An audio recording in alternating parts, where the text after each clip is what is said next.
a beautiful day in the neighborhood.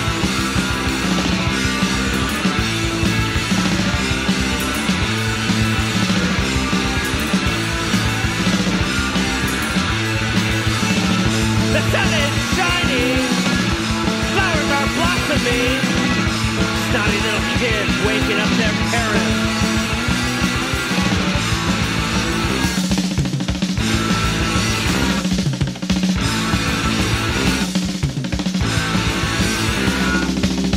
It's such a beautiful day. It's such a beautiful day. It's such a beautiful day in the neighborhood.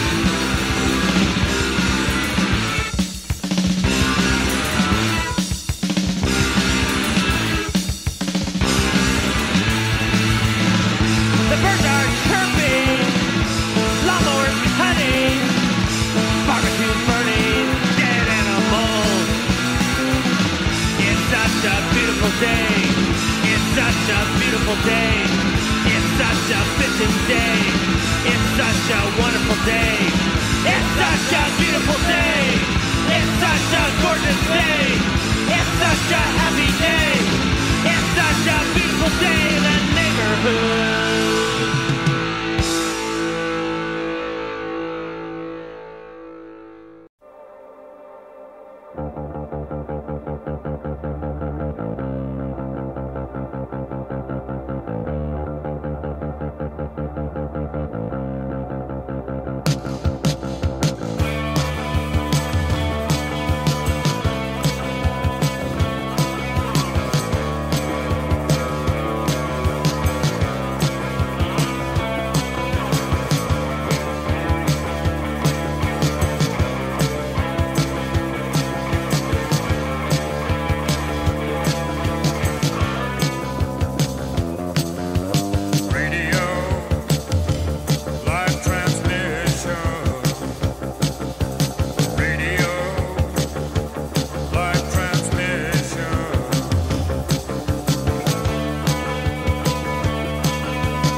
Stay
a new age of reason. Brain treason to trick the mind. What good is searching if nothing's there to find? We arrive at this place of no return, my brothers, only to discover that our minds have led us away so far from the paper truth of who we are. What's right is wrong, what's gone is gone, what's clear and pure is not so sure. All promises become a lie, all that's benign corrupts and died. All our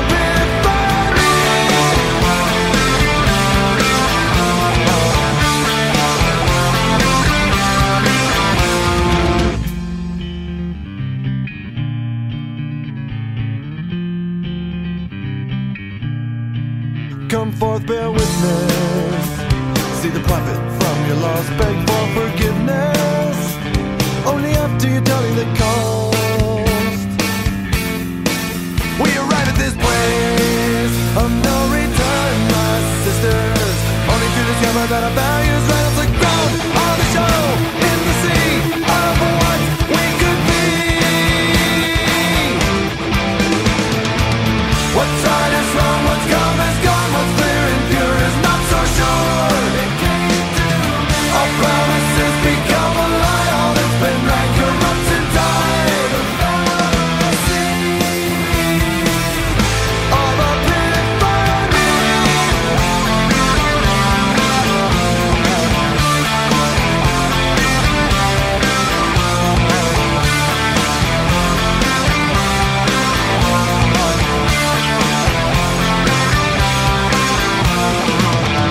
if it's real for me, do I have to prove it to you? Why do revelations fade to cold blue untruths? It's all so relative, subservient in total one's perspective. Yeah.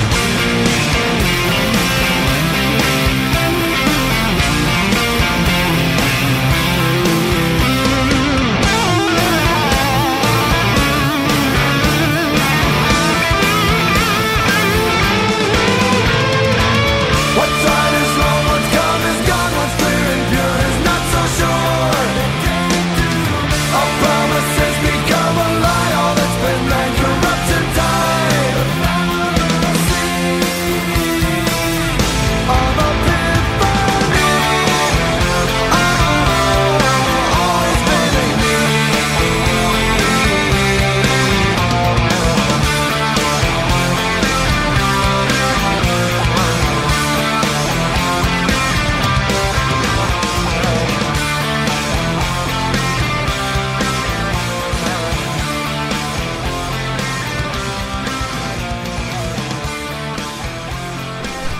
Bad Religion on Widderson's Radio.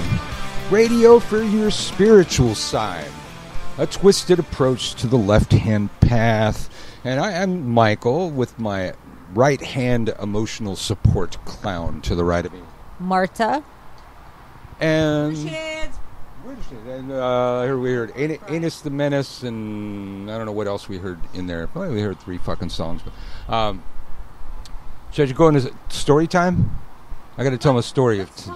I'm going to tell a story. Okay, so pull up your blankies, get yourself some popcorn. Hopefully, you should have been popping the popcorn ahead of time. You knew it was coming. You knew it was coming. Is popcorn time. Popcorn time, man. If you got some tea, start spilling it now. A long, long time ago, in a land far, far away, where I was known as Uncle Phil. Phil Free it was. One of the founders of the longest-running pirate radio station in the country, Freak Radio. That would be Free Radio Santa Cruz, which still operates to this day. It makes it uber the longest-running pirate radio station in the country. And there ain't a Nazi on there or a fascist on there or anything on there. It's anarchists, mostly, that kind of thing. And one day, I was in a meeting. I hated meetings.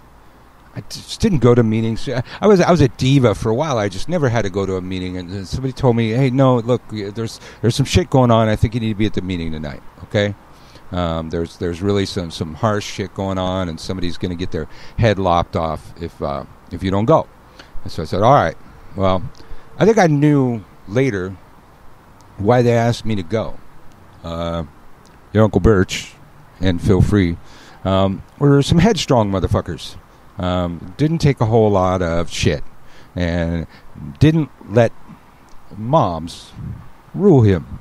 That had been shown many times in my activist career, working with anti-fascist groups and police responsibility groups and I don't know, food not bombs, I don't know what you would call them, and the industrial workers of the world, the Coalition to Free Mumia Abu Jamal and Free the Members of MOVE, and many other organizations, and these all kind of culminated with Free Radio Santa Cruz. But so I show up at this meeting, I'm sitting there, and there's this within the group of Free Radio Santa Cruz, there's these, varying political parties, and they all have, different platforms on the radio station, but they all come from their own varying factions. I just named you several of the factions. I just happen to be in 5 or 6 factions at once, because in Santa Cruz, an activist had to wear a lot of hats, and you had to be running the pirate radio station in addition to your other hats. So one of the factions within our collective, the Feminist Coalition, they had raised issue with a certain show on our radio station, and were calling for their show to be removed and have them kicked off the air because they played a song. And the song was Ice Cube's "It's Been a Beautiful," or it was a beautiful day. How do you say it? It was a good day. Oh, it was a good day. Right. Oh, yeah, I'm confusing it with our show that happens Monday through Friday at 11 a.m., our news show, It's a Beautiful Day. But that's, Glad you I have me here digress. to steer you in the right direction. You are my emotional support clown Yes. to the right of me, so that's why you're And here. so much more, and so much So much more. But I'm digressing all over the fucking place. So at any rate, they wanted to just kick these people off the air, these people that I knew, comrades of mine, brothers and sisters, because they played a song. Now, we had rules on the pirate radio station, even though it was, pretty much, anarchists running the thing. No hate speech. Hate speech was absolutely not allowed in any form on the radio station. Certain words were banned, even though we were, all of the whole movement was about free speech and fighting the FCC. We had words that were banned. The anarchists had banned words. I agreed with this. I went along with this. Bitches, bitch, hoe, these kind of words. Those kind of words were banned. Now, it was unfortunate to the feminist collective that I was familiar with the works of Ice Cube and was familiar with the song in question. And had they picked any other song on the album, there would have been a bitch or a hoe or bitches and hoes. One of the words that would have gotten you kicked off of the air would have been present, and I would have had no choice but to vote along with the masses. However, they picked the one song on the album where that did not happen. And I said, well, if I'm going to attack one of my brothers and sisters, one of my comrades in arms, who clashes heads against the man with me on every Saturday, I'm going to have to see the lyrics. And I'm going to have you show me, the questionable lyrics. Now, I think she was 6 or 7, probably 6. No, wait, hold on. I'm doing the math. No, 7. She's probably about 7. My 7-year-old daughter is sitting over in the corner on her little Nintendo, the little pocket Nintendo thing. That fucking dates it, right? With her headphones on, I believe, watching episodes of SpongeBob that I had downloaded onto that because, SpongeBob was a thing back then, too. And the feminist collective say, well, we don't want to repeat those lyrics in front of your daughter. And I said, well, my daughter's got headphones on, and don't you worry about her. She's got a mouth like a truck driver. Her father's most famous song is called "Have a Happy Fucking Day." And it's about how we can say bombs and missiles and weapons of mass destruction in public, but we can't say fuck.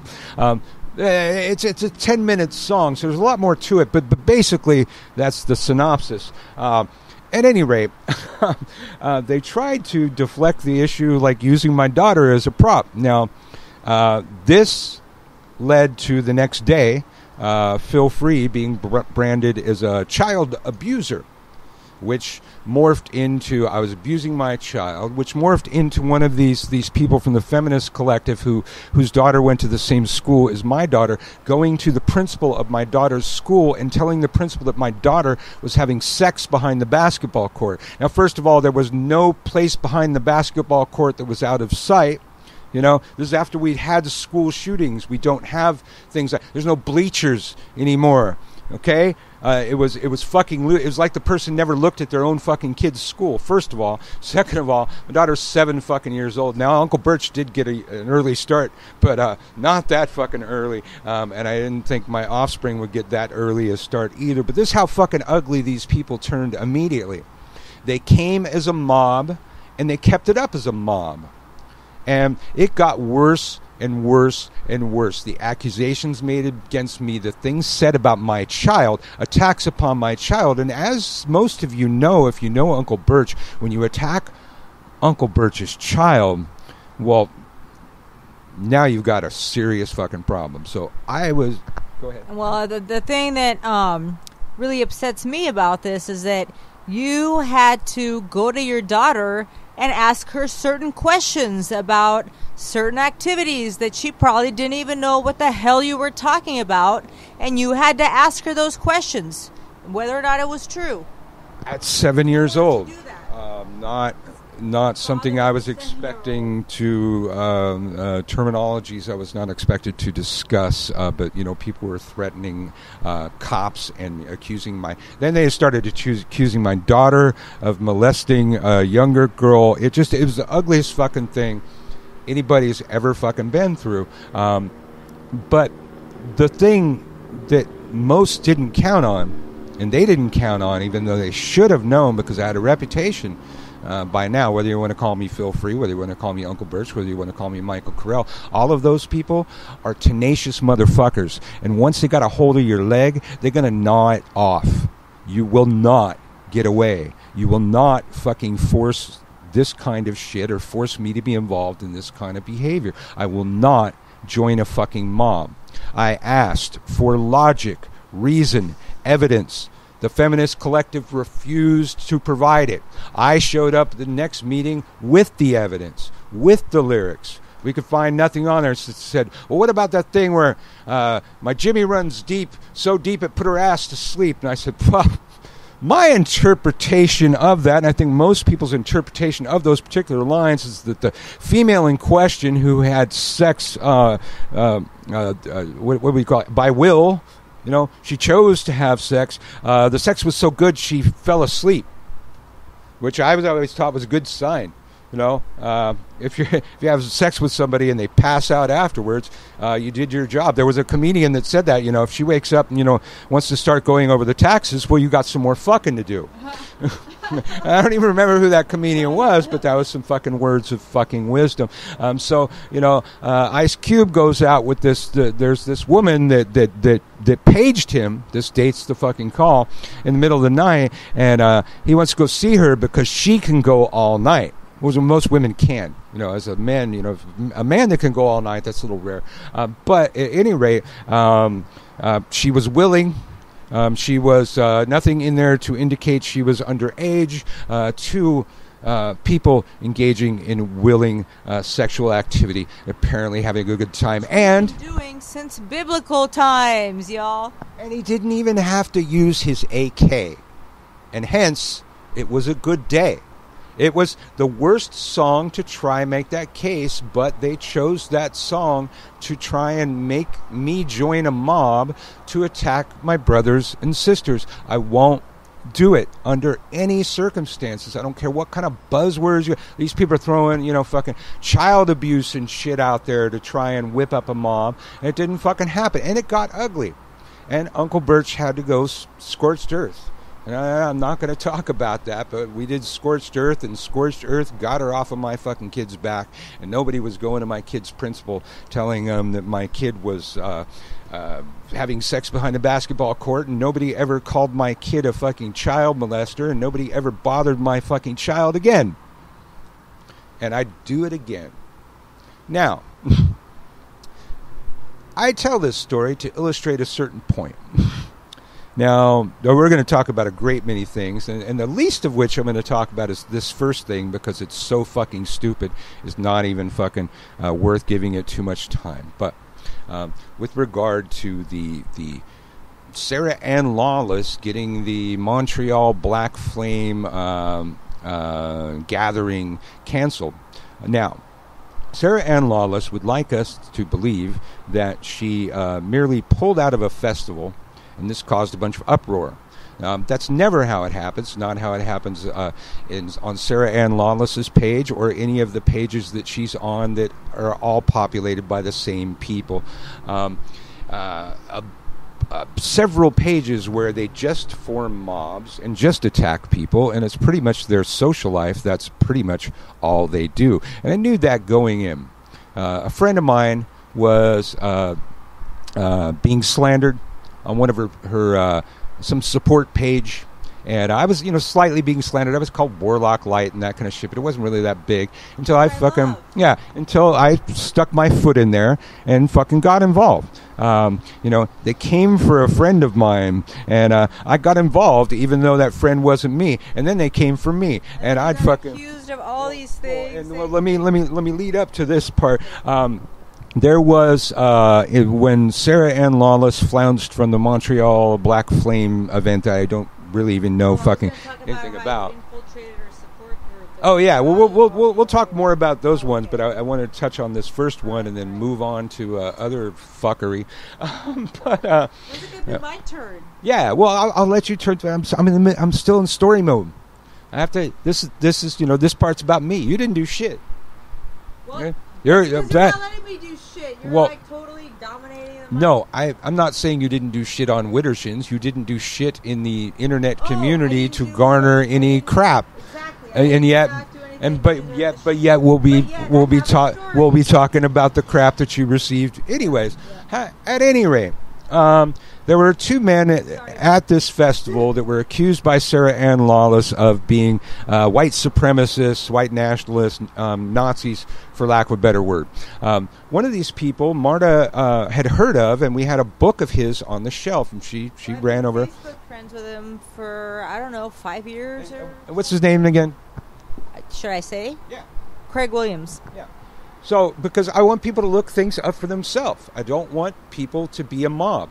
Now, to Sarah Ann Lawless, to Amarella Moon, to Cockabell Hawthorne, all of y'all, I was beating Nazis in the street before any of you were a sperm and an egg. So I don't want to hear any of your shit. My fucking track record is fucking clean. And my track record of not joining a fucking mob is fucking clean. And if somebody can prove to me that somebody's a Nazi, I'll fucking deliver the first fucking blow. But this was not it. We were told that Sarah Ann Lawless just left the thing, but actually what she did was she exhorted her cohorts to dox people, to contact, to harass anybody involved, all the organizers, all of the people that were, all of the presenters at the show, because that's what they do, and that's what they do on all their pages. Now, you're going to hear some, I won't really go into all of that, but they're going to say that I, did a really bad thing and said a really bad thing to Sarah Ann Lawless. But the thing that I did was no different than what Sarah Ann Lawless does every time she's pissed off at everybody and she asks everybody to harass them and dox them. Did they post a bunch of pictures of Christian and Brian? So how's that different from what you did? Absolutely. And all I did, well, I'll get to that in a minute. I'll get to that in a minute. So, I don't know about the second accused Nazi, but this guy we were just talking about. I go to his Facebook page. He's a licensed acupuncturist, Chinese medicine. He practices... Practitioner. Ayurvedic practitioner. He practices this Hindu-esque kind of stuff involving Kali. He writes books about Kali. Then we had one on the shelf, and Marta showed me. So I go to his fucking page. First post, there's this black man standing there that he calls brother. I scroll. I find, stuff about weightlifting, one or two things about motorcycles. I scrolled for a long fucking time. I can't find any white supremacist shit. I can't find any Nazi shit. People talked about this werewolves group that he's involved in. I go look at that. I mean, it's crazy. They say they're a cross between a weightlifting club and fight club. And they fight and stuff, and they have this warrior code and all this stuff. And I scroll through all this stuff, and it's crazy. It's intense. There's plenty of people there that look like they could be Nazis. Even the guys in question, they look like they could be Nazis. But I want some Nazi shit. I want them to say some Nazi shit. Dare you? How dare you? How dare you have an Asian wife, practice Chinese medicine, Ayurveda, a Hindu magical practice, and have a black guy on your page that you call brother? You're confusing me, God damn it. I want a better case before I attack somebody. For not accepting the mob, I am now a Nazi. Like when I didn't accept the mob back in the day with Ice Cube, now I'm a fucking child abuser. Whatevs. I've been through this fucking thing, and I was having this fight again before all of y'all were sperms and fucking eggs. And I ain't fucking going down easy. I'm a tenacious motherfucker, and I ain't gonna let go of your fucking ankle. I'm gonna chew it off. I trolled the werewolves thing today. I'm still not finding anything. There's one patch in one picture that the Wolves of Vineland that is associated with fascist groups on the internet. I think even Southern Poverty Law Center said that. I have seen the man espouse nothing of the kind. He's got a fucking patch on. He hangs out with some fucking bikers. I mean, maybe he didn't even fucking... Proceeds from it, one of his books went to a school in Haiti. And that one. The fact that all of the proceeds to his book were donated to a school in Haiti. I'm not seeing the Nazi, and I know Nazis. I'm an anarchist. We have been clashing in the street with Nazis since the invention of fucking Nazis. It's what we do historically. Whenever you've fucking heard of anarchists in history, they're out there clashing with the Nazis. Spanish Civil War or Revolution, whatever you want to fucking call that. We got communists, anarchists, Nazis. The anarchists and the communists fought together against the Nazis. Fascists. They were not direct Nazis, but fascists. So fascists, Nazis, whatever you fucking got, white supremacists. Now, somebody people have argued with me, and I'm not even defending the guy. I don't know the fucking guy, and the guy hasn't contacted me. The guy hasn't said shit. I'm just saying I need a better fucking case than you people are providing. A bunch of links that you see him hanging out with people that may be Nazis or may not be Nazis. Fuck.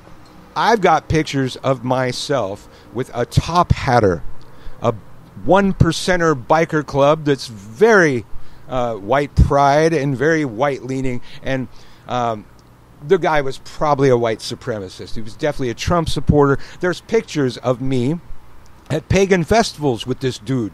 There's also pictures of that dude with all of the prominent African American figures at that festival. They didn't know that. I had my concerns. But still, that picture could surface, and then I'm more of a Nazi. So you all out there, you want to brand me a Nazi, you need to go find those pictures of me with that dude, the biker dude, man. That'll fucking work. I went live the other day, and I wore a biker-looking jacket on a video, and some of these fools tried to bring it up. Look, he's wearing a biker jacket. The biker jacket that I'm wearing is a replica from a George Michael video called Gotta Have Faith. And it was My jacket when I was 15 years old. It was my my Jewish wife's jacket when she was 17 years old. It has a biker motif, but I wore that ironically, and they took it literally, which I thought they would. So so that's how I got on the Nazi list. And then these over on this other page, there's a Cockabell Hawthorne, who will hence be known as Kaka, and then there's Amarella Moon, who will henceforth be known as Analrella. They joined forces. They joined forces on Sarah's page. They joined forces on Sarah's other page that had to be closed down because they were trying to give medical advice without licenses, where all of this shit started in the first place. And when I didn't go with their mob over there, I raised their ire, and then when I didn't go over their mob over here, well, now I'm branded with the things that they were trying to mob up against. And now they put me on a Nazi sympathizer list. And then there's this beginners page that allows me to, that I'm on, and they allow me to go live and teach new witches at a drop of a hat. And they basically extorted this beginners list and said, if you don't kick Michael Carell out, we're going to put you on the Nazi list. And they did. And I stand-up admins and the owner of the page out there, I'm not going to name the page. Y'all can scroll my pages and figure all that shit out. They stood up to him. Now, first of all, Kaka, you need to learn to write. Now, I found out that me and Kaka first, I guess she started hating me a year ago when she was trying to whip up a mob on this noob page about copyright infringement or something like that, saying somebody had infringed her stuff or something like that. And she didn't make any sense. It was illiterate as fuck. The spelling was terrible, and it made no logical sense. You couldn't even make a sentence out of her sentences. So I didn't join. And I maybe, said a discouraging word. And apparently she's been hating me for like a year now. And then this comes up. And when I didn't join her mom, she questioned my morals and ethics. This will be important later, because this is what they do so far. And we, like the group we talked about last week, they attack people's morals and ethics if they don't immediately toe the party line, even if the party line is fucking psycho and makes no fucking sense. So now they've the beginners group stuck to their guns and actually banned that person. It banned that person, who clearly is the person on the page trying to stir up drama. I've never brought drama up on the page, never mentioned Christian Day, never mentioned Anal Rella or Kaka or any of their fucking friends on this fucking page. Yeah. Yeah, I know what the page is, but really, these pages, it's all been attacking me, and now they've put me on a Nazi sympathizer list and put the page on a Nazi sympathizer list.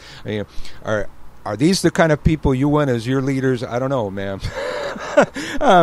These sound like the fucking kind of people to be avoided, like the plague, and most people seem to. And one thing that I've noted is all of these people mentioned above only seem to attack me on super secret pages.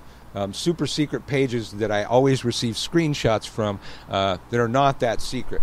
And then when I receive the screenshots, they become paranoid and they start lopping off the heads of all their people. So far, missing all of the actual people and only causing pain amongst their own. And that's mobs. That's Stalin. That's Hitler with his Night of the Long Knives. That one page has been having a week of the long knives, looking for anybody with Michael Carell on their friends list and lopping off their heads. Unbeknownst to them, the people sending me screenshots are not on my friends list. Not that easy, kids. And then, I guess this could lead us up to today's thing, because it actually was a couple days ago. Yeah. So, about an hour before the show starts, we're just sitting up here upstairs outside looking out at the city. I decide to check my messages, as I am wont to do from time to time. So there's a part on Facebook where you get messages from people who aren't your Facebook friends. Like I don't remember how I got there, but there was like some weird thing that had a little 1 on it that I normally don't see or press, so I pressed it. So there's a message from some gentleman who I'm not even going to name because, whatever. No, well, I'm just going to call him a gentleman who I don't know. So check this out, y'all. He says to me, "Can we find out why your husband is trying to video call my fiance while she's at work? I'm usually not this big of an asshole, but somebody apparently doesn't have any respect for the fact that she wants to be left alone in the relationship she's in and be able to go to work without being harassed." So, after I was done laughing, I saw that there was an option to accept or decline. So I hit accept so that I could respond to this gentleman. And, gee, he's not accepting messages anymore. So then I looked this gentleman up on Facebook, and gee, I can't find him. He blocked me. If you thought some dude was calling your fiance and you contacted the dude's wife, wouldn't you want a response? And gee, I'm sure your little fiance is so much better than I am. I feel really insecure right now and so small. It's so small and a little unsafe. These people know nothing of our relationship. Nothing. I laughed. You laughed. Try to find the motherfucker, but you're a pussy, dude. You're a fucking pussy. And the only reason I'm calling a dude a pussy is because I know how much you little pussies hate being called a pussy. Yeah, but that's so sexist.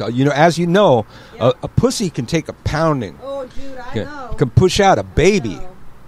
Balls, though, which are used to express, Okay. toughness. And stuff. You empty, shriveled little ball sack. I'm so sorry it didn't work out for you, little ball sack. But go back to your fiance. Now, y'all got to remember that y'all drew first blood, okay? Now, and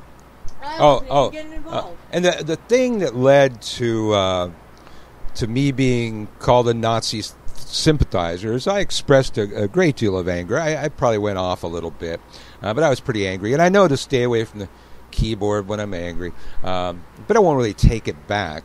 I took exception with somebody getting an entire event canceled She happened to have her own event already planned out.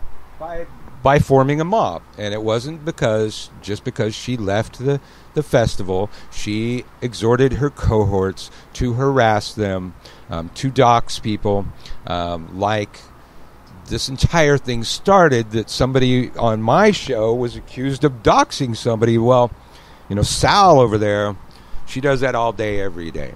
She's trying to dox people. You motherfuckers, Anal Rella and Kaka, you were trying to dox me a fucking year ago. I got screenshots from your little page from a fucking year ago where you're like trying to prove that I said I was a Gardnerian. I think I already addressed that one. That was the dumbest fucking thing ever. But herein lies the rub with all y'all. You're starting wars, and you don't know how to conduct them. Okay, yeah, and you got little things like this, little shots like that. You try that, I don't think any of you all could pull this off. And actually, all of y'all who I've talked about here, you couldn't pull this off because nobody would want to be with you. But me and Marta are together 24/7. Probably the half hour I'm gone to take the kid to school and the half hour I'm gone to fucking pick them up. Other than that, 23/7, 4 years now. And we get along fine. Try that. Try that at home. Oh, I'm sorry. Nobody wants to be with y'all. Now, part of the problem... Wait. Before we even go there, I'm sorry. This is where I was going to lead into that. In my rant, I asked for a picture of Sal, which, I already had a picture. I have the fucking internet, kids. But it is what it is. I put it out there to do what I put it out there to do. And sure enough, it fucking did. And next thing you know, on Sal's page, she's freaking out. Everybody's freaking out. And they're calling me a Nazi. And everybody's trying to get her to call the Department of Homeland Security on me. Saying that was a terrorist threat, and it must mean I'm going to send a mob over and call the LAPD. Call the LAPD, who doesn't show up for fucking anything. We had a dude swinging an axe in our neighborhood, and about 15 people called the police. It still took them an hour to get here, so y'all knock yourselves out. Meanwhile, no guy with the axe when they got here. Go figure. Where did he go? And actually, I think he showed up at 7-Eleven a couple miles away. No, he attacked a guy coming out of 7-Eleven. That was the same guy. Any rate, now we here at Widdershins, I don't know who all of you are. I know, we got friends, we've got enemies. I know that our listenership has, spiked because of all of this stuff. And, at least, 5 or 6 of those are, the people that we've talked about and their sock puppet accounts, which probably amounts to like 20 of those. And some of these mobs, it's, there's a couple people just talking to themselves and whipping up a mob of themselves. It's pretty fucking funny. But when a witch asks for your picture, it means something rather different. But therein lies the rub. Y'all out there who I mentioned, and all y'all on your pages, well, you ain't us. You ain't magic users. You ain't witches. You ain't nothing of the kind. For that to be where you went, that ain't nothing of the kind. There's Lisa Schofield right here in the fucking chat room. Her fucking icon's this little voodoo doll with a fucking pin stuck in it. I'm sure she didn't think that when she heard that I may or may not have asked for Sal's picture. These are little things that give me a clue about who people are. But when witches go there, you ain't fucking witches. Now, let me tell you what y'all are. Y'all are the broken, wretched refuse that we allow to flood into the craft. A bunch of broken people with no social skills and no social networks, and we're the only social life you can have because we're so tolerant. But you aren't, in fact, witches. You aren't, in fact, magic users. Most of you couldn't fucking spell your ass out of a fucking wet paper bag. You could mojo your way out of a wet paper bag, or a dry one. Yeah. You couldn't even mojo up a bag. Some of y'all are so poor. But I've gone to your pages and I've seen who you are. And any look at your pages makes it clear why you are the way you are. Especially when you look at a guy like me, where only the best anybody ever came up with on that page was, look, he's missing a tooth. Yeah, I broke a tooth recently. I'm going to get that fixed. You can't fix ugly. You can't fix stupid. Okay? You can't fix your lack of social skills. I mean, maybe you could. Maybe you could take some classes, go to some seminars, some counseling. But I forget exactly how it goes. But the thing is, if you don't... They have to admit that they have a problem. Yeah. If you don't That's the first step. fix what hurt you, you're going to bleed on those that didn't hurt you. And that's what these people are. And I'm going to remind it again, even though it's become harder to find somehow because a lot of posts have been deleted. Sarah Ann Lawless flounced from the pagan community with an article where she accused the majority or the entirety of the pagan community of being sexual abusers, and she vowed to destroy it. That's all we got going on here. I don't know why. If we're so fucking tolerant that we tolerate people in our community that vowed to destroy it, we're not going to survive, kids. Or maybe it's like one of those two negatives make a positive thing or something. Yeah, that's what they always say about you. And we'll talk about you being too nice in the next segment. Okay.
Little fat policeman. I roll to the right and them.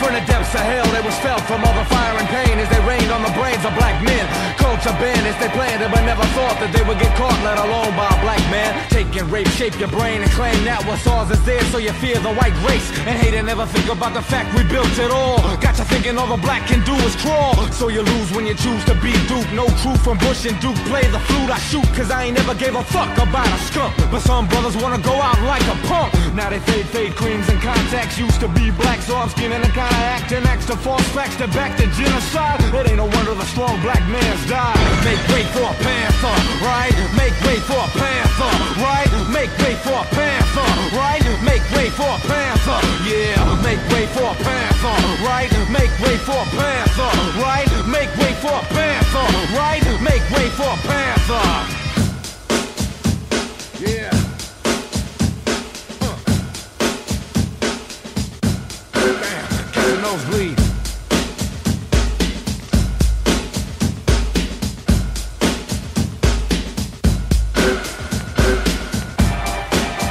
Revolution can't survive if the revolutionary is killed. So the revolutionary has to be wise to avoid the killing fields. Not for the sake that he wants to live, but that the revolution may live and thrive. So revolutionaries have to be wise. Not only courageous, but wise.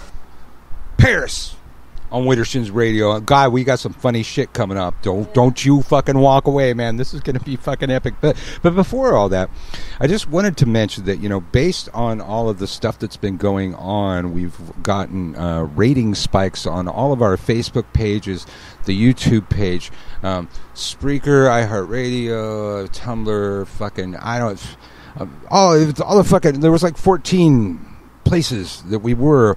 So I decided to up the game today, and I don't know why I didn't do it before. I was meaning to, but it just never got around to it. But now we're on Apple Podcasts and Google Podcasts. So we just quadrupled our distribution of Wittersons right after we launched our new episode of Wittersons. Since we, you know, with all this shit going on, we don't get enough time to talk about politics and the news and that kind of stuff going on.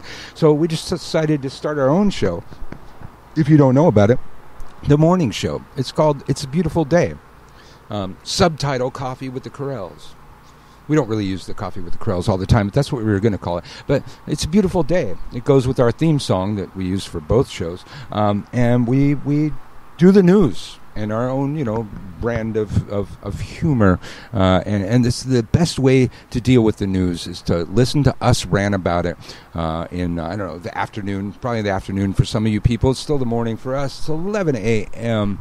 Pacific time, Monday through Friday. It's a beautiful day here on the Wittersons Radio Network Incorporated. Now, I should just let Marta tell this next part. No, well, I remember the other day, we're sitting having coffee, talking about something, and you got a call from, I don't know, some chick, we didn't know who that was or whatever. And I was, and I was sitting there waiting for you to answer it because I don't give a fuck. And I forgot what happened. Did she hang up or did you just not answer it because you don't know who that is? Oh yeah, I sent a voicemail. So I just got something from a friend that told me that person who was calling you is that guy's, I don't know, girlfriend or fiance or whatever that was bothering me and saying that you were video calling her at work, even though I saw her calling you. And it's probably really confusing for people out there, and I'm sorry, it's probably boring as fuck for all of you. But I'm amused. Personally amused. Let me frame this differently to help you wrap your head around it. This guy that contacted Marta asking why I keep calling his fiance on Facebook chat, and you can look at the logs. There's no There's never any me contacting her. But there's 2 times that I sent a thing to voicemail. And it's like, I don't even care. Like, if I pressed accept so that I could respond to the guy and be like, you should ask him. I don't care why you're calling somebody. That's the thing. I don't care. So I don't know. It could be that particular incident was not related to this incident, which we thought it was, and it was very humorous. But it still could be. But so we may have walked into the. Related. We may have walked into this thing. I think that this guy found that on his fucking girlfriend's fucking feed and doesn't know how to read it. Well, one night, all of a sudden, our Facebook starts ringing. It's a group call with Christian Day. And the entire time we were on the call, we had assumed that Christian Day had called us. Yep. But apparently Marta had and he'd never Facebook called me. He's got my phone after number. we hung up, I got an alert from Messenger saying that I made the call. So I was like, oh, sorry, that was me. But apparently it happened. And I don't know, Marta was right there when one of the calls happened. We were like it was before our coffee show, but we were getting coffee. Yeah. Well, I was actually waiting for you to answer it. So it turns out that this dude's fiance keeps calling me. She's not on my friends list. I don't know who the fuck this woman is, but this dude's fiance keeps calling me, and I keep not answering. I don't know. Don't just because we're friends, don't Facebook fucking call me, man. That's I'll give you my fucking phone number if we're on speaking terms. I've got 1,900 Facebook friends right now, so we're not all like close like that, y'all. And this person I don't even fucking know. And I couldn't even find her profile picture, so maybe the boyfriend blocked me or made her block me or something like that. But I don't know. This woman that keeps calling me, her boyfriend thinks that I'm calling her, and he must be stupid because he can't read. He's going to contact me about it, like I'm the fucking messenger all of a sudden. I mean, I'm not your secretary. I don't care who you call. I don't know who you're calling. I'm obviously not worried about it. I don't know why these people have to drag me into their crap. No. I've got, many of y'all are friends of mine out there, and with the exception of, doing business and that kind of stuff, and it's like, how many times have I ever fucking called you? I don't fucking do that. And how many times, aside from that, how many times has anybody received a video call from you? Like, why the fuck would you video call anybody? Now, we go live, around when this person called, about 11 a.m. We don't go live on video. We don't have our face on yet. I'm not going to be doing video at a fucking 11 a.m. on any fucking day. Definitely not a fucking... look like a weekend. I'm surprised I was even awake at 11 I think it was a couple days ago, which would have made it Sunday, I think. Yeah, I think it was Sunday. No way, I spend a great deal of my life on camera or on a microphone, but when I'm on the microphone, I can look a certain way. I've got to spruce it up a bit when I'm on camera. There's fucking no way I'm gonna video call. But also, I don't even video calls. Like most people, when I do a tarot reading on Skype, I do an audio call. It's like, I'm not going to hold my fucking phone in a weird angle so they can see all the fucking cards and shit. I just don't video fucking call people pretty much at all. And I don't fucking call people. My phone's like texting and shit. Unless, we got business we have to discuss that's too much to text. You're probably not going to be hearing from me much. Don't take it personal. I've just never been that kind of guy. I have a couple friends that they just call me up out of the blue just to see how I was doing. It always kind of set me back for a minute. It's like waiting for them to get to the point. But there was no point. They were just calling to see how I was doing. I'm sorry I don't call to see how you're doing. I just never really got that way. You can still call me and see how I'm doing. I'm not tripping on that or anything. But I'm just saying that was some funny shit. Yeah. And you suspected her when I was talking to you about it today. You were like, could it be that blah, blah, blah, blah, blah, blah? And I was like, I don't know. But I was trying to look, but both the people must have had me blocked because I couldn't find any existence of them. I couldn't find her name either. Oh, my God. Yeah, well, maybe he made her block me. He's probably all pissed off. So she was calling you, and somebody blocked you after that. Yeah, she called me. I'm gonna look it up right now, just for posterity's sake. We are with you live. Let's see, we are with you live. Scarlet Raven, whatever the fuck it is, called me twice. She called me on Saturday and Sunday. Let's see, do I got a time index? 6:37 a.m. Oh, well, I probably was asleep and sent that to fucking... Yeah. This person knows you so well. You're really going to get up and answer that. I mean, the other one was 11:16 a.m., but still... That must be the one that I saw. Still, that was Sunday. I mean, I'm really fucking sleeping on Sunday because, we don't get to go out, so we're going to, like, party at home, once the kids finally asleep on Saturday, so definitely going to sleep on... But, yeah, 6 a.m. Fuck, I must have just, like, reached over. I'll do that. Somebody will fucking call me when I'm asleep, and I won't even fucking look. I'll just reach over and fucking send it to voicemail. But especially a Facebook call. It's got a very specific ring, and I just, I got a few of y'all out there that try to do Facebook calls. I got somebody that tries to use my Skype number. I don't often answer that either. I use Skype for readings and shit like that and for widdershins. So, no offense. Leave a fucking voicemail so I know who the fuck you are. Yeah. So, speaking of Marta's angle on all this, so we're on, they're in one of those secret pages, skulking around, trying to stir up a mob, thinking that nobody but they can see. But my people are there, and they're getting screenshots. But then this one screenshot. Do you want to talk about that screenshot? No, I'll let you use your discretion about how you want to represent that conversation. Well... Even from those days of which I spoke at the beginning of the show, there was a person I knew for a very long time, a friend, a comrade. We fought side by side in many a campaign against fascists, and, racists, and economic oppression, and for the working class, and on and on and on. And somebody who had gone on to live in San Francisco for a time had a breakdown of some sorts. Ended up coming back to Santa Cruz. Homeless, hopeless. A friend, ally, comrade. Gave her a job. She seemed to have some psychic skills. People that have gone through that kind of trauma often do. You just got to be able to hone those skills. Gave her a job doing psychic readings in my store. Her first job doing psychic readings ever.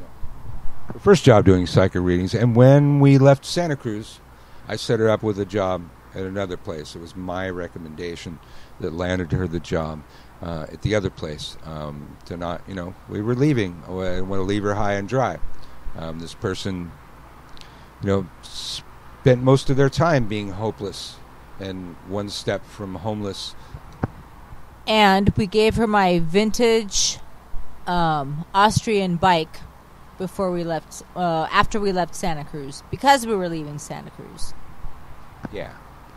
So this person jumps in onto the page with Analrella and Kaka, and I think it was what's her face's page, Sarah's page. I thought that was on. I think it was the spiritual responsibility page that happened. Well, whichever. The Bane folk, pagans and witches for spiritual irresponsibility, or the other page that's now defunct. It's all the same players. It's all the same broken people trying to raise mobs because that's the only way they can get a social life. And unfortunately, with my friend Ty, that was always her problem. You want to talk about socially awkward and having a problem having a social life. This person was at the top of the fucking totem pole. And I'm only saying that now or I mean the bottom of the totem pole. And I only say that because of how far this person went to slight me. This person I haven't seen in years now.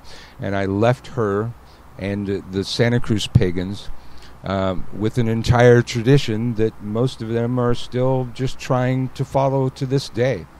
And, full moon rituals and some stuff that they're still trying to keep going. Never did anything wrong to them, just broke off to do our own thing. And that's ultimately, most of you ain't never going to fucking know, but that is the path of the high priest. I've done that before. And I'm not going to be creating those kind of communities anymore, so I will never have to leave a geographical location to facilitate that process again, but it is part of the path. At a certain point, the leader must leave, and you got to figure shit out. And I hope all the Santa Cruz pagans that are left behind are going to figure shit out. She was one of them. Then, my good old friend, Ty, says to these haters, I've known him for 30 years, and everything that you said about him is pretty much true. So that means that I'm a Nazi, I'm a predator, I infiltrated the support group, I'm a serial doxer and or support serial doxers, on and on. On and on. Now, I've seen a couple people, stab me in the back during these kind of things. I probably talked about one last week, but those weren't personal friends. These weren't people, when she said she'd known me for 30 years, that's absolutely true. But I'll take it back. I'll take it back. About 30 years ago, when I knew her in a semi-communal household where she lived, I was like living in the backyard in a fucking tent because I went up to fight for the trees in Headwaters Forest, and I didn't give fucking two fucks about my future. I didn't give two fucks about whether I would have a house or anywhere to live. I just went. I did it. And I always kind of gave her credit for that. She gave me a spot in her backyard for a fucking tent, knowing that I hadn't thought that far ahead. I just ran off to the fucking revolution to try and save some fucking trees. And I always fucking loved her and gave her respect for that. But one day, I'm in the house where my friends Bob and Spirit were staying. And they weren't there at the time. So it's a communal household. I took the chance to grab a little nap. And I think I was wearing some camouflage shorts and no shirt. And I was lying face down on this bed. It was summer, no covers on me. I was just on top of the blankets. And I wasn't quite asleep, but I wasn't really moving. And I hear somebody say, "What are you doing?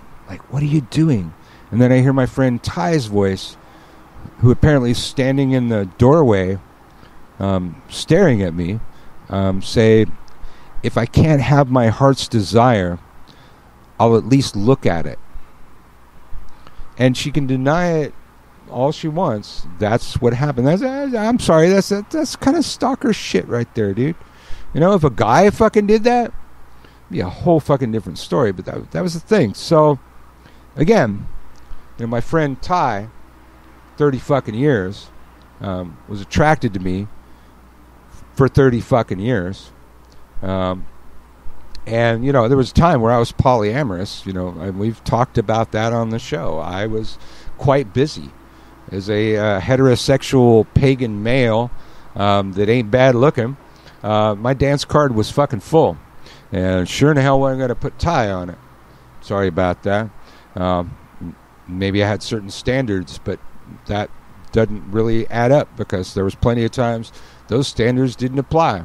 But I wasn't attracted to Ty. My bad. To not have sex with somebody who you're not attracted to, like every other human being on the planet. If you ever want to try this fucking polyamory thing, man, I don't recommend it. Most people can't get past it. I forgot where I was even going to go with there, because it's just, I am not going to experience the emotions that I should have about this. I should be very hurt about this. But, just last week, She called me a mean, raging drunk. Yeah. I was nothing but nice to this person. I tolerated her. She's not somebody I normally would have hung out with, but I hung out. I was her friend because she was your friend. Yeah. And she stabbed me in the back. And therein lies the other rub. I will not allow myself to feel any pain over this or any hurt over being stabbed in the back when somebody saw fit to throw my wife into that with an absolute lie. And I hope you're listening to this. I'm sure your friends will get you this, Di Miller.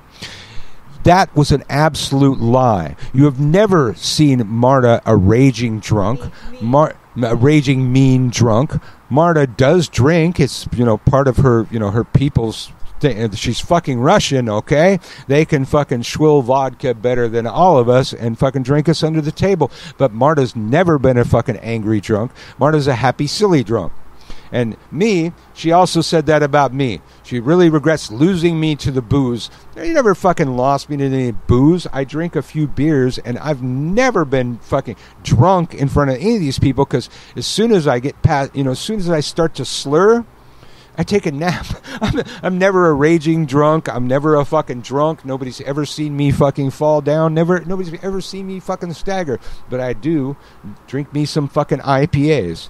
I usually do that later at night. I'll do that on Widdershins sometimes, and by the time, I start slurring, it's about nap time. So that was a fucking lie, and I'll get past the lies about me. The calling me a sexist and implying I'm a Nazi, fucking lies. Rot in hell, you fucking cunt.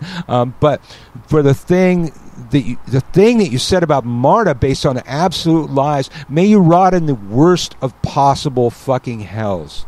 I fucking wish this on you, and I fucking hope more people fucking wish that on you. You're the most vile fucking piece of shit that ever existed. Your stab in the back is the worst stab in the back, and it's all based on lies. And if you're gonna fucking come out here and try and act like a crusader, act like you're fucking behind your sisters, you're backing up some righteous fucking cause, and your cause is based on a lie, I fucking won, bitch. I am better than you. I'm better than Ainarella. I'm better than fucking Kaka and Sal. My fucking cause has fucking logic, reason, evidence. I never stabbed anybody in the fucking back, and I never whipped up a fucking mob, and I'll never fucking join any of your fucking mobs. You can suck my dick. Musical break. Good evening. I would like to report on the state of our war against the American people. We're mounting a sustained campaign to crack down on every American. Wait, you can't suck my dick. Faith, every nation, and to bring them to justice. All missions are being executed according to plan, without warning or provocation. Americans are being swept up in an international dragnet. Thousands of FBI agents are on the trail of other citizens here and abroad. It has everything to do with hate and evil and murder and prejudice. America is strong. Federal agents, we are armed! What would you do if you knew all the things we knew? Would you stand up for truth? Or would you turn away too? And then what if you saw all of the things that's wrong? Would you stand tall and strong? Or would you turn and walk away? What would you do if you knew all the things we knew? Would you stand up for truth? Or would you turn away too? And then what if you saw all of the things that's wrong? Would you stand tall and strong? Or would you turn and walk I see a message from the government, like every day. I watch it and listen and call them all suckers. They wanted me about Osama or whatever. Picture me buying the scam, I said never. You in tune to a hard truth soldier spitting. I stay committed, gives a fuck to die, I lose commission. It's all a part of fighting devil state mind control, and all about the battle for your body, mind, and soul. And now I'm hoping you don't close your mind so they shape you. Don't forget they made us slaves, gave us AIDS and raped us. Another push season mean another war for profit. All in secret so the public never think to stop it. The Illuminati, 666, all connected. Stole the votes, they control the race and take elections. It's the Skull and Bones Freemason Kill Committee. See the dragon getting shittier in every city. What would you do if you What would you do? knew all the things we knew? Would you stand up for truth, or would you turn away too? And then what if you saw all of the things that's wrong? Would you stand tall and strong, or would you turn and walk away? Now ask yourself who's the one with the most to gain. For 9/11 motherfuckers couldn't stand his name. Now even niggas waving flags like they lost their mind. Everybody got opinions but don't know the time. Cause America's been took, it's plain to see. The oldest trick in the book is making enemy. A phony evil so the government can do its dirt and take away your freedom, lock and load, beat and search. Ain't nothing changed but more colored people locked in prison. These pigs still beat us, but it seems we forgetting. But I remember folks in September how these devils do it. Fuck Giuliani, ask Diallo how he doing. We in the streets, holler jail to the thief. Follow, fuck waving flags, bring these dragons to their knees. Oil, blood, money, make these killers ride cold. Suspicious suicide, people dying, never told. It's all a part of playing God, so you think we need them. While being Ashcroft, take away your rights to freedom. Bear witness to the sickness of these dictators. Hope you understand the time, brother, cause it's major. What would you do if you knew all the things we knew? Would you stand up for truth, or would you turn away too?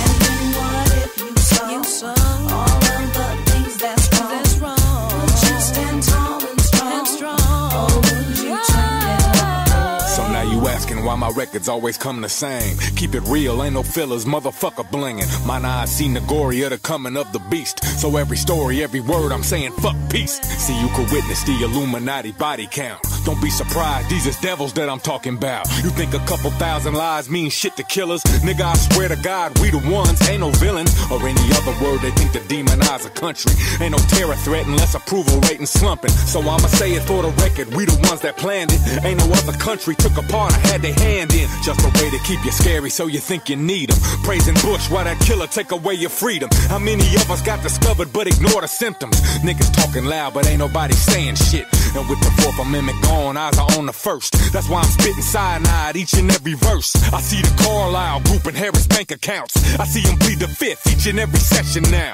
And while Reichstag burns, see the public buy it. I see the profiling, see the media's compliance. War's good for business, see the vicious make a savior. Hope you understand the time, brother, cause it's major. What would you do if you knew all the things we knew? Would you stand up for truth, or would you turn away too? And then what if you saw all of the things that's wrong? Would you stand tall and strong, or would you turn and walk away? What would you do if you knew all the things we knew? Would you stand up for truth, or would you turn away too? And then what if you saw all of the things that's wrong? Would you stand tall and strong, or would you turn and walk away? You can't imagine how much money they've spent trying to silence good people who have put their lives on the line to fight for change.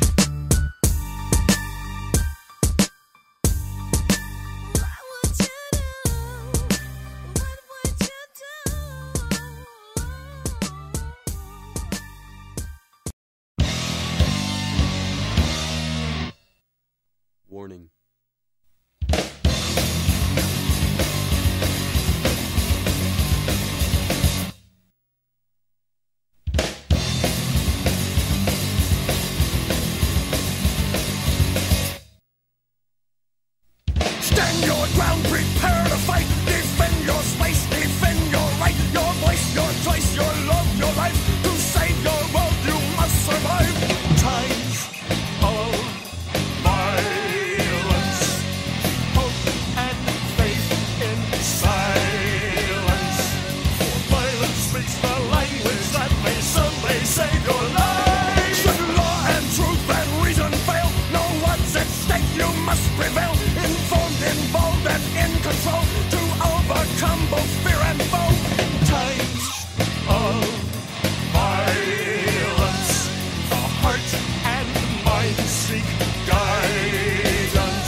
and take responsibility. Your freedom, your security, your safety's on the line in times of violence. Take responsibility, no safety guaranteed in times of violence. Save your love and charity, your life is on the line in times of violence. Survive.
Well, Bad Religion on Widdershins Radio. Now, from probably the most horrible and perfect book ever written, Uncle Birch's favorite book, beyond one of the few books that would go on my favorites list, besides maybe The Art of War, that's not about magic specifically, got to be The 48 Laws of Power. We just heard Infected by Bad Religion from the 48 Laws of Power, Law 10. Now, you might want to pick this book up. You can get the audiobook. I really like the audiobook. The audiobook off of fucking iTunes is intense. Fucking pick it up. It's like $19.95 or something like that. I'm not getting paid to endorse the fucking book. But we've spent many a road trip, me and Marta, listening to the 48 Laws of Power. And it probably, yeah, who else would I listen to that with? I found my equal. But 48 Laws of Power, I'm not going to read the entire book to you, but by, was it Robert Greene? I think it's Robert Greene is the author. And it teaches you how to utilize power, and it shows you how power has been utilized against you your whole life. It's a book you wish you never read, but you'll never stop using the techniques. See, they should pay me. That's a fucking good plug right there, man. They should pay me for that. At any rate, Law 10 from the 48 Laws of Power. Infection. Avoid the unhappy and unlucky. You can die from somebody else's misery. Emotional states are as infectious as diseases. You may feel you are helping the drowning man, but you are only precipitating your own disaster. The unfortunate sometimes draw misfortune on themselves. They will also draw it on you. Associate with the happy and fortunate instead. The infector possesses an inward ability that radiates outward, drawing disaster to all they touch. Marie Gilbert, a.k.a. Lola Montez of Ireland, was one such person. Lola found herself in the role of courtesan, prostitute of the royal court. In today's society, Lola would be considered a gold digger. She only sought out men with high social standing in the community that she could use for her own gain.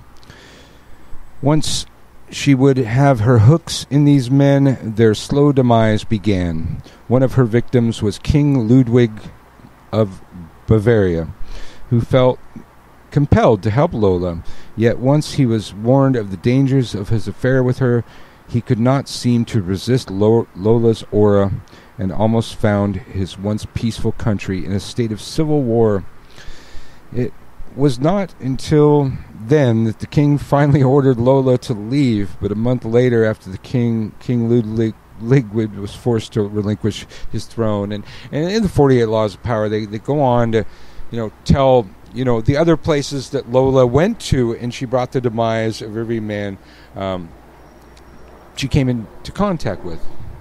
And I'm not going to read you all that, but how to recognize an infector. Now, your friends may need help. Sometimes people, need a hand. You don't want to be a dick, but there are some people that are constantly in need of help. They never get out of it. They make their own demise every fucking day. And some of these people, and the majority of these people, they thrive on the misery eventually. You've got to learn to recognize these kind of people that just thrive on fucking misery. They're broken, and you wish that you could fix them, but trying to save those kind of people from drowning will get you drowned. How to recognize an infector. They draw misfortune upon themselves. They have a turbulent past. They have a long line of broken relationships. They have an unstable career. They have a forceful character that sweeps you up and makes you lose reason. They have a desire to destroy and unsettle, and it is chronically dissatisfied. Look at the effect that they have on the world around them. What do you do when you meet an infector? Do not argue with them. This is part of how they trap you. Do not try to help them, no matter what they say. Do not pass this person on to your friends, or you will become enmeshed. Flee the infector's presence, or suffer the consequences. Learn the fear of the power of infection. These are the infected. I wish we could all fix all of the broken people amongst us, But there are those who are broken amongst us who only serve to cause division, only serve to stir up hate, only serve to tear things apart. Some of these people that I've talked about on, the lead into this show vowed to tear things apart. And yet we still, through our tolerance, allow them a platform on our stage. Well, Uncle Birch will say right now, I'm probably the first pagan to say it, man. We need to kick some motherfuckers out. Like some of these people wanted to, come up with rules and codes of conduct for the pagan community. It's like, well, I don't want a pagan police force either, but at some point, we're going to need some sort of organization that sees these type of people that only cause division in our ranks. They only stir up drama. They thrive on it. They are the infected, and they have infected us. I don't know how we're going to do that without pagan police forces or something, but at least as a collective conscious kind of thing, we need to ostracize such people, block them, and remove them. As, Sal says about everybody that disagrees with her. Well, it's kind of, what I was talking about. It's a microcosm of the world that we live in now. We have police, we have jails, we have due process, we have trials, and, I'm sure everybody wants this idyllic lifestyle where we don't have that, and everybody's great, and everything's groovy, and nobody's stabbing each other in the back. But unfortunately, human beings just haven't attained that that sort of status yet, and I hope that someday they will. But I think we need to bring it down to our microcosm, to our world. Unfortunately, because our world is the same human beings that are in the macrocosm, and you have to have something to police it. Unfortunately. Yeah, and we hopefully will find a way to do that without, cops, because it's never going to work. We're never going to agree on who's going to police us and who's going to police the police. Elections, I guess. We have to figure out some sort of a way of collectively recognizing the infected among us and removing the cancer. We can do that perhaps by learning to recognize these people along the way. I think there's somebody that's on my friends list that's no longer on Marta's friends list, but there was a time in back in Santa Cruz when we were forming covens and organizing quite a large thing going on there. But there was one person there, always had something negative to say, always had an axe to grind, always was bitching. And another part of the 48 Laws of Power, and I didn't look that one up because I didn't know I was going to say this, was, beware the grumblers. You have to find the grumblers in your group and get rid of them. They will cause strife throughout your entire group. The people that only have something to complain about and no constructive way of solving the problem, those that's all they do, or they do that too often, need to be gone. We need to get rid of them. So maybe on a priesthood level within groups, we need to start recognizing certain types of people and not being so fucking willy-nilly to accept everybody, because we're so accepting of everybody. Cancer happens when the body accepts the cancer. Body's natural compulsion is to reject the cancer, but the cancer tricks the body into accepting it. We need to reject the cancer. We need to get stop the cancer before it gets into our groups. And, I don't know how that's ever going to work. We have, like, solitaries and, all that kind of shit, too. But, at least perhaps on a clergy level, a leader level, maybe our leaders can, learn to recognize such people and stop them. When I recognize such a person trying to get into our group, I stopped her, and we never let her in. Now, it took a long time. I let in many fucking people that were destructive to the groups before I ever got the cojones to do that and just say, no, I'm not kicking you out. I'm not letting you in. Sorry about that. Well, and that's the problem when you say you're all-inclusive, because we want to be all-inclusive, but there are certain people that are a detriment to the entire group, and you have to get to a point where you have to go against your nature and exclude those people for the greater good of everybody else. And it's a really tough position to be in. It's an undesirable position to be in, and that's why we tolerated it for as long as we did, and you tolerated it for a little longer than I did, because we want to include everybody. We want to be inclusive, but it's just people. I can't emphasize that enough. Just, you get all kinds, and I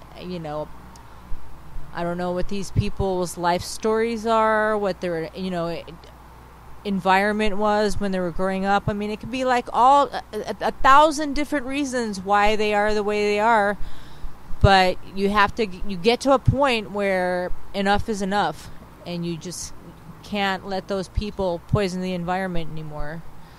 And that's an unfortunate step that we have to take sometimes. Absolutely. So, Sal, Anal, Rella, and Kaka, you just go be in your own little world. You're already in your own little world. You're not influencing any of the groups I'm involved in or any of the things I'm involved in. As a matter of fact, since your attempts to try and, remove our shows, we've just gotten bigger and bigger and bigger and bigger. And we still are just giving you the tip of our package, people. Okay? We, with our large package at Spreaker.com/user/Wittershins, allows us to go on the air 3 hours per day, unlimited times per day. If we want to go talk shit about these people 24/7, we could. But I ain't gonna give them that much attention. I've given them enough, and they're fucking ridiculous and not worth my fucking time at this point.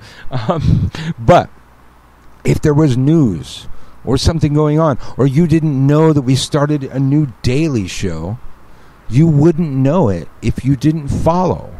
Follow. If you're on our Spreaker page, the follow page is right there. And if you follow, you set up an account, and then you can get in the chat room, get involved with all these guys on here. But, even on, iHeartRadio and Tumblr and SoundCloud and fucking now Apple Podcasts and Google Podcasts and wherever the fuck we are. And then YouTube, the rebroadcast. There's a follow button. The YouTube won't get you the current, the live broadcast, because it posts a little while later. But all of these places have a follow, a subscribe, a something like that. And since we've been covering these latest of the stupid Witch War Front crap, shit, our rating's gone through the roof. And we're gonna, I think next week, because we're raging drunks and stuff, we're going to use some of the money that we've been getting from our monetization that all of a sudden have gone up. I got to fix it. I set it to pay off in $10 increments. So $10 here, $10, every couple of days getting the $10. But a lot of y'all that hate my ass and hate our asses.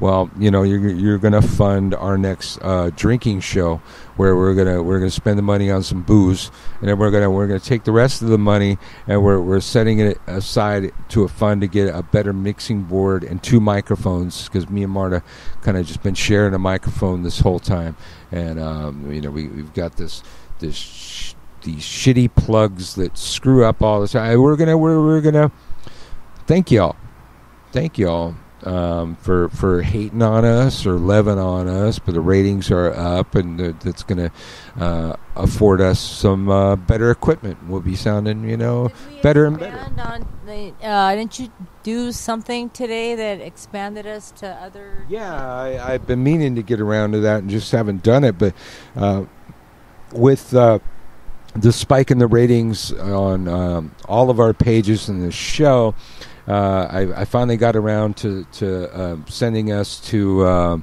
Apple Podcasts and Google Podcasts, which is, huge and fucking epic from hell. So it's like, quadrupled our fucking distributorship in fucking one day. So, well, we thank you for listening, but we'd like you to, follow the show, because you never know. We can go live whenever the fuck we want. And I have a Spreaker app on my phone, and we live in the heart of Hollywood, and shit goes on, and you never know when we might want to just fucking walk a block down to Hollywood Boulevard or something and cover some fucking breaking news. Interview the Predator. Yeah, well, is he going to talk? Well, we can ask him if he wants to talk. He might not talk. I don't know, but maybe they're not allowed to talk. We could try. I don't know if they're allowed to talk. Okay. We could try, though. I could try to make him laugh. Yeah. And, just be my... I want a picture of you tickling the Predator. Okay. All right. We'll do that. We give them $5. They'll let us do it. But, they're all right down there on Hollywood Boulevard. But at any rate, David Griffin could come, show up to town and try and defend Trump's star again. And we could be down there covering it live. And you would not get the notification because you didn't follow the show. You were just, you didn't have the time. You were too good. There's so much more that we can and will give you of our large package at Spreaker. We've only given you, even with our morning show, the tip of our package. We've just been teasing you. Maybe the haters might drive us to do something more drastic. Should we rock out? You got more to say. We're going to rock out, man. We're going to rock out. Rock out with, I'm going to have my cock out. Unless Marta's going to strap hers on, it won't be the same thing. All right, we're going.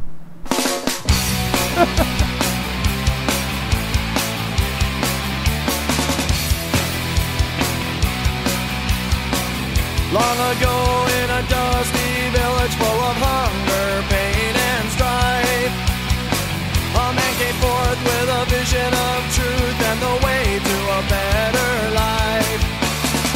He was convinced he had the answer, and he compelled people to follow along. But the hunger never vanished, and the man was vanished, and the village dried up and died. At a time when wise men peered through glass tubes towards the sky, the heavens changed in predictable ways, and one man was able to find that he had thought he'd found the answer, and he was quick to write his revelation. But as they were scrutinized in his colleagues' eyes, he soon became a mockery. Don't tell me about the answer, 'cause then another one will come along soon. I don't believe you have the answer,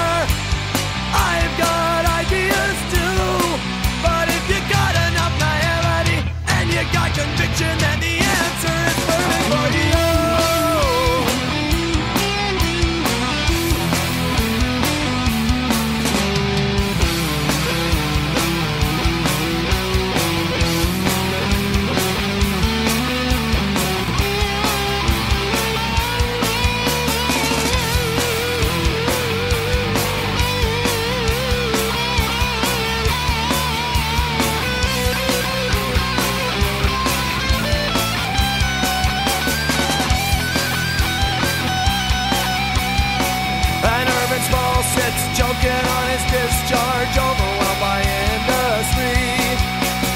Searching for a modern day savior from another place, inclined for charity. Everyone begging for an answer without regard to validity. The searching never ends, it goes on and on and on for eternity.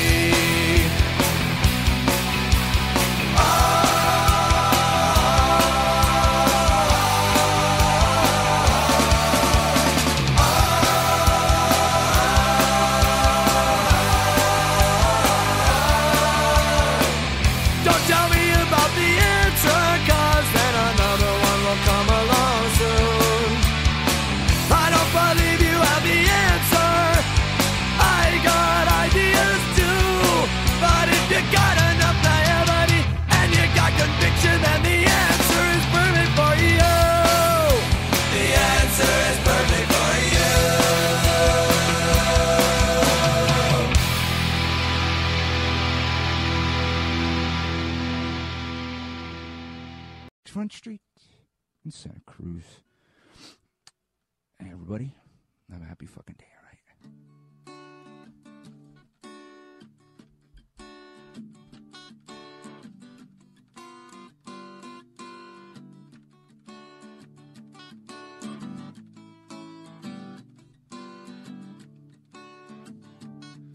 Well, the cops didn't beat me today, hit me on the head.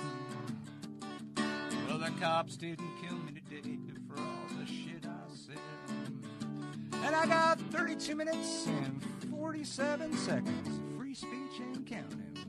I got pot from my food stamps today, now I can get high. I got pot from my food stamps today, now I can get by. Yeah, I stole from the government with a smile on my face. So have a happy fucking day, fucking happy day. Happy fucking happy, have a happy fucking day. Such a fucking happy day. Oh, stop him! He's getting happy.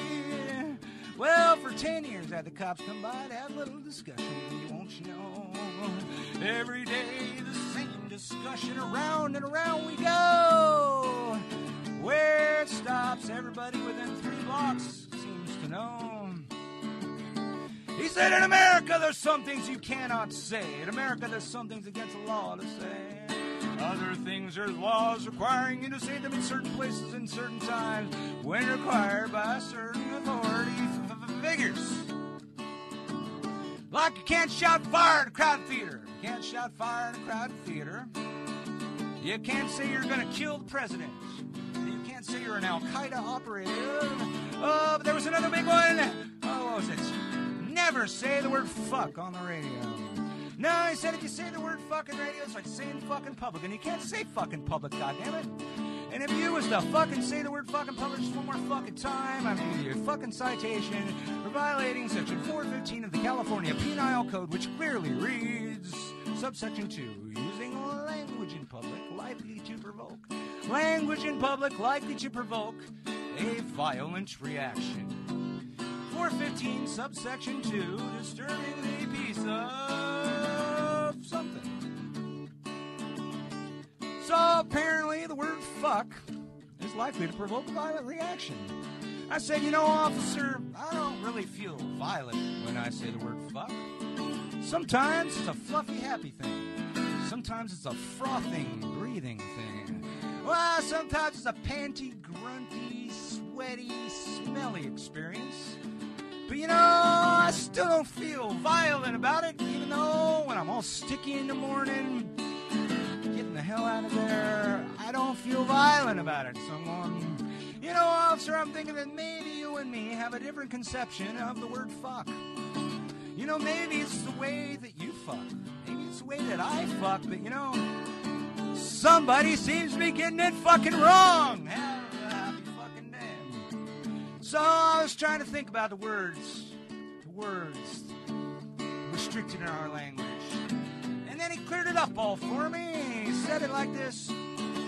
Well, the bottom line is the children, Phil. Bottom line's the children. Well, Well, Phil, it's my job to protect the children from you and your foul mouth. You know how much damage you could cause the children if you would accidentally slip and say fuck in front of them? You could ruin them, make them unproductive members of society, unable to make their quota of bombs and missiles for the machine of destruction. You know, Phil, you could totally warp their concept of reality, blow their concept of consensus reality, and then, you know, pretty soon, the kids might think they can say fucking school or something, and it'd be all your fault. And you'd feel really guilty, right? No, I wouldn't. Because I made me this little list. Because I had a kid, too, and I had to figure out what kind of words I'm going to say to her. So I made me this little list of the words that are okay to say in front of the children, the words you're supposed to say in front of the children, and the words we say to the children every fucking day on the TV set. Like bombs and missiles you can say in front of the children all day long. You can sell them bombs and missiles in their cereal boxes. No one seems to care. You can say, hey kids, we make the best damn bombs and missiles anywhere. You can say, kids, we're so proud to live in the USSA where our killing devices are the best the world has ever known. You know, everybody wants to get their hands on an American-made killing device, even one that's 30 or 40 years old, because even back then we did it better than common use, you know. Why, our cruise missiles, $3 billion, our cruise missiles can travel 500 miles for $3 billion, you do the math, it's a pretty good deal, landing with pinpoint accuracy upon your designated target of choice. There's a little camera in the front of it. You know, provided that your target of choice doesn't get in the middle of a baby milk factory, a hospital, a neighborhood, or, you know, a daycare center or something like that. As long as nothing gets in the way, our cruise missiles make it right to their target. God bless America! You can say, kids, you know, your grandparents slaved for many a year, putting all of their tax money away, giving it all over to buy more mechanisms of mass destruction for this brilliant concept that has kept the world safe up till now. Yes, kids, it's called mutually assured destruction. I remember when I was taught mutually assured destruction in school. It was such a brilliant concept. Really, the only thing that's kept the Earth safe, except, you know, not having nukes, that kind of stuff, goes like this. All right, now I'm the mythical bad guy far across the pond. I theoretically, hypothetically, hate you and want to take your freedom away. I don't know what I'm going to do with your freedom, but theoretically, hypothetically, I'm going to come get it. All right, now theoretically, hypothetically, me being the bad guy far across the pond, I've got a gun. He's got a gun. He's got a gun. Oh my God, he's got a gun. Oh, he's got a theoretical, hypothetical gun. Theoretically, hypothetically, pointing it at your head. Now there you are, standing there with a theoretical, hypothetical gun pointed at your theoretical, hypothetical head. You know, history has shown there are only two choices. You pick up another theoretical, hypothetical gun, or don't you? That's the thing. All right, most people are going to pick up the theoretical, hypothetical gun, and since we can't play it live on the air, I'm going to assume that you would theoretically, hypothetically pick up your theoretical, hypothetical gun, point it at me, and nobody's going to shoot, because we'll kill each other, right? All right. Well, I forgot to tell you the rules of the game. You see, I'm America, caca. And I got a stockpile of theoretical, hypothetical guns. I got one in my back pocket, and I pull it out. Now I got two theoretical, hypothetical guns for your one theoretical, hypothetical gun. Now you've got an option to pull another theoretical, hypothetical gun. You can go ahead and pull that again. Then there we are, 2 for 2, pointing at each other. Nobody's going to shoot. Even though we can't shoot very well one-headed, nobody's going to shoot because we're both going to die. All right, but I'm America, remember. I still got a stockpile. So I go into my back pocket and I get me my backup theoretical, hypothetical gun. I got 3 guns, 2 hands, do the math. Oh, and on and on and on it goes. All right. Then theoretically, hypothetically, you and me need to go enslave all of our people. Take the majority of their money away and give them nothing for it except more and more theoretical, hypothetical guns. We're going to have more theoretical, hypothetical guns than we can ever shoot. Matter of fact, we'll hook them up on computers. And then the computers can shoot our theoretical, hypothetical guns in case one of us is dead. Mutually assured destruction, yeah. was a wise man that once said, the only way to win the game of mutually assured destruction, the only way to win the game of mutually assured destruction is not to play. Game over. Don't pick up the theoretical. I've got a gun and I'm happy fucking day. Have a happy fucking day. Fucking happy day. Happy fucking happy. Have a happy fucking day. Such a fucking happy day. Oh! Stop him! Stop him! He's getting psychotically happy. You know, I gotta think of the kids. You know, I'm a father and I gotta think of the kids growing up in this world. I gotta think of when I grew up in this world, when they first taught me the duck and cover drill.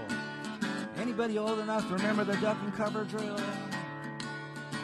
They said, kids, when you see the nuclear blast, when you see the flash on the horizon, I want you to get under your desks, boys and girls. Get down in a kneeling position, stick your head between your legs, kiss your ass goodbye. You can't hide under your fucking desk. Have a happy fucking day. Fucking happy day. Happy fucking happy. Have I got a happy fucking day. Fucking happy day. Oh, let me tell you about a time when I was really happy. There was a time when we thought the Cold War had ended. When we thought, you know, it had gotten crazy enough, close enough to blowing the entire world up 300 million times. Oh, but now you just can't keep track of them. You know, some countries can't afford cruise missiles. They can't afford pinpoint accuracy. They gotta steal a plane, fly it themselves, blow up themselves in a car bomb or something, because they just don't have access to our weaponry. So I think we should sell the Palestinians cruise missiles. Why not? We can make some money off it. We already sold them to the Israelis. I mean, we can't go back and undo that, so arm them all. Give everybody American bombs and missiles, then we can truly have mutually assured destruction. Maybe nobody will shoot at anybody. Because they know that their weapons are the best weapons. Made by a country that still can't make a toaster worth of shit. But we can blow up a lot of stuff. Have a happy fucking day. Fucking happy day. Happy fucking happy. Have a happy fucking day. It's a fucking happy day. Oh, I'm so motherfucking son of a bitch and goddamn cock licking. Happy.